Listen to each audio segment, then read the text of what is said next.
जी नमस्कार, स्वागत है आप सभी का हमारे चैनल सीटेट अधिगम में। दोस्तों, जैसा कि आप सभी जानते हैं, कल बीपीएससी के तरफ से लगातार अपडेट चालू हुए आना। जी हाँ दोस्तों, बहुत सारी अपडेट कल के डेट में आई, जैसे कि बीएड डीएड का जो सर्टिफिकेट है, एनआईएस के अभ्यर्थी बहुत सारे बीएड भी किए हैं, रेगुलर डीएड भी किए हैं। तो वैसे अभ्यर्थी अगर चाहते हैं कि एनआईएस के सर्टिफिकेट को निकाल कर बीएड के सर्टिफिकेट को लगाएं तो वो लगा सकते हैं, क्योंकि बीएड के टाइम में भी जब बीएड को बाहर करने का था तो बीपीएससी ने ऐसा ही कुछ किया था। उसने कहा था कि बीएड के सर्टिफिकेट को हटाकर आप चाहे तो डीएलएड का सर्टिफिकेट लगा सकते हैं। तो ये एक बहुत बड़ी अपडेट आई। और दूसरा अपडेट आया था, ट्विटर के माध्यम से भी आया था और जो है बीपीएससी के साइट पे भी वो आया हुआ था। वो अपडेट यही था कि प्रतियोगिता परीक्षा में 1 to 5 को छोड़कर भाषा की अर्हतांक को और सब में शून्य किया जाता है, और जो है प्राइमरी में वो रहेगा। प्राइमरी में उसके हिसाब से जो है ट्राई ब्रेकर का रूप में उसको यूज किया जाना है। जी हाँ, और ये एक बहुत बड़ा अपडेट इसको हम मान सकते हैं। तीसरा अपडेट आप लोगों के सामने है कि क्या छठा फेज में बीएड बाहर होगा। छठा फेज से 6th फेज, यानी कि बीपीएससी से पहले छठा चरण हुआ था, 2019 में उसका आवेदन हुआ था। उसके बाद बात करेंगे कि बीपीएससी ने प्राइमरी में कर दिया खेल। जी हाँ, आप लोगों ने सही सुना, बीपीएससी प्राइमरी में खेल कर दिया। वो कैसे किया, आगे इस वीडियो में हम लोग चर्चा करेंगे।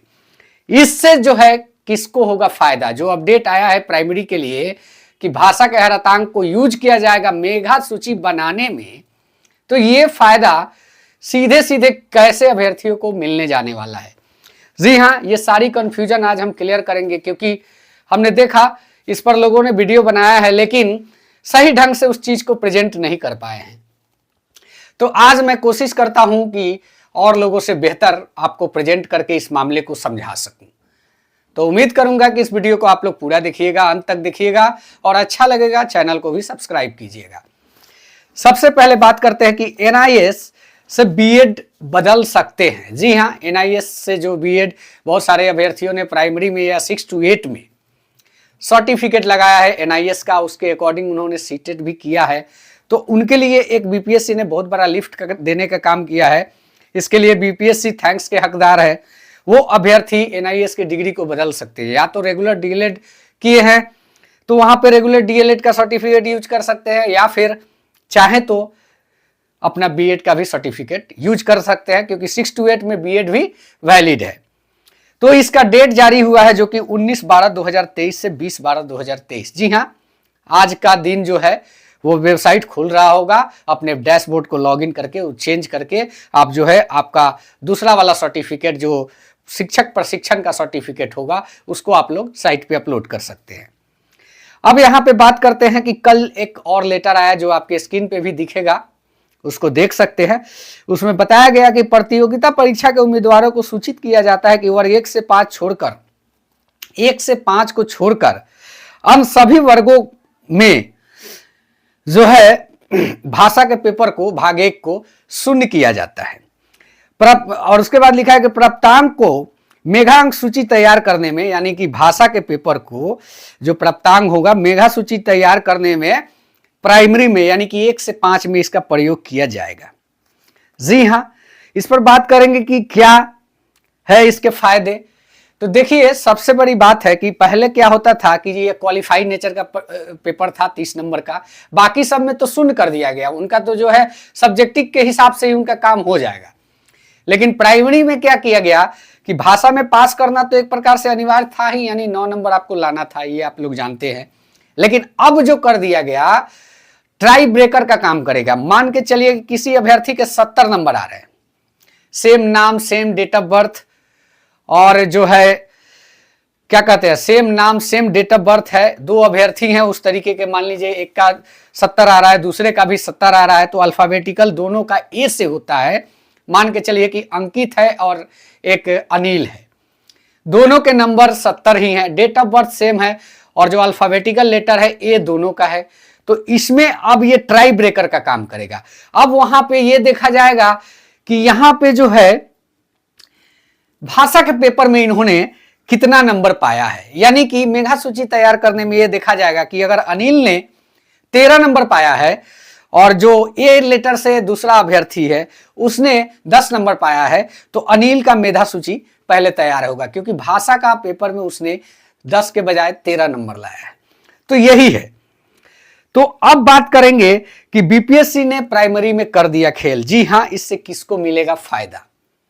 आप समझ सकते हैं कि इससे जो फायदा होगा, सीधी सी बात है, अदर स्टेट के अभ्यर्थियों को ज्यादा फायदा होगा, क्योंकि अब तक के रिकॉर्ड को देखा जाए तो कहीं भी बिहार राज्य के अभ्यर्थियों का ख्याल नहीं किया गया। इससे हम, ये लॉजिक है, लेकिन इसमें कहीं ना कहीं सच्चाई हो सकती है। आप लोग को भी थोड़ा सुनने में ऑड लगेगा कि अनिल क्या उत्तर प्रदेश या झारखंड या अदर स्टेट कहीं से होगा, और जो है क्या कहते हैं अमित जो है या बिहार से होगा, ये कोई जरूरी तो नहीं है।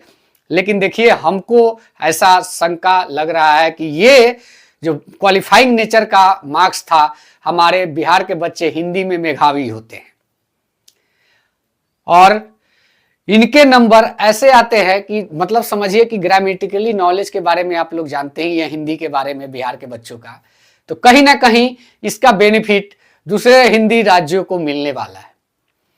और हम लोगों ने जो मेहनत किया वो बीपीएससी निकालने के लिए जनरल स्टडी और एनसीईआरटी यही सब पढ़ा तो नंबर ज्यादा आया। लेकिन अब रहा बात कि कितना कोशिश करें, लेकिन गए तो बराबर तक। अब यहाँ यह देखने की कोशिश की जा रही कि इसको कैसे क्वालिफाई किया जाए।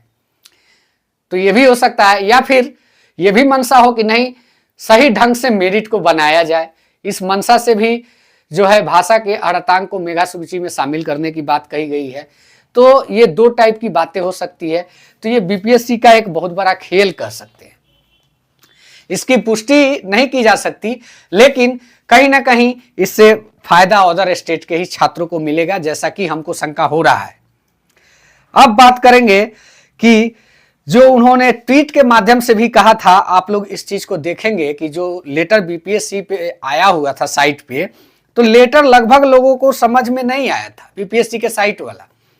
लेकिन उन्होंने जो ट्वीट किया, ट्वीट में पूरी तरीके से क्लियर कर दिया था कि just to clarify that declare earlier in the 2.0 PRT language section is only qualifying in nature and its marks will be used only as a tie-breaker 2 in determining the merit। मतलब merit में ये tie breaker के रूप में काम करेगा और इसका उपयोग जो हमने बताया उसी टाइप से उपयोग होगा। अगर किसी दो अभ्यर्थी के एक ही नंबर आते हैं तो वो क्या करेंगे कि उनके अल्फाबेटिकल लेटर को देखेंगे, संजोगवश वो भी मिल जाता है, दोनों के नाम लगभग एक ही लेटर से शुरू होते हैं, तो वहां पे उनके डेट ऑफ बर्थ को देखा जाएगा। अब वहां डेट ऑफ बर्थ देखने के बाद वहां भी सेम हो जाएगा, तो यहाँ पे ये लैंग्वेज के अंकों को देखा जाएगा कि लैंग्वेज में कितने इन्होंने पाया है और दूसरे वाले ने कितने पाया है, उसके हिसाब से मेधा सूची तैयार कर दिया जाएगा। यही है। अब बात करते हैं कि बीएड क्या 6 फेज से बाहर हो गया, क्या है इसकी सच्चाई। बहुत सारे फोन कॉल भी रात में भी आए, सुबह भी आया, मैं सोया था तभी आया। तो देखिए, बीएड का जो जजमेंट कल हुआ है वो उसको सुरक्षित रख लिया गया है। अब ये बाहर हो गया है कि अंदर हो गया है ये अभी नहीं कहा जा सकता, लेकिन हाँ, हवाएं बहती है तो रुख पता चल जाता है कि आखिर होने वाला क्या है। सुनामी आएगा कि तूफान, तो उस हिसाब से हम लोग ये कह रहे हैं कि बीएड जो है बाहर हो गया है। ऐसा अभी इसका कोई 100% साक्ष्य नहीं है। हाँ, जिस दिन वो लेटर जारी होगा उस दिन पता चलेगा कि बाहर है कि अंदर है। अभी इस पर कुछ भी कहना जल्दीबाजी होगी। तो दोस्तों, उम्मीद करता हूं कि यह वीडियो आप लोग को अच्छा लगा होगा। अच्छा लगा है चैनल को सब्सक्राइब करें। धन्यवाद। जय हिंद। वंदे मातरम।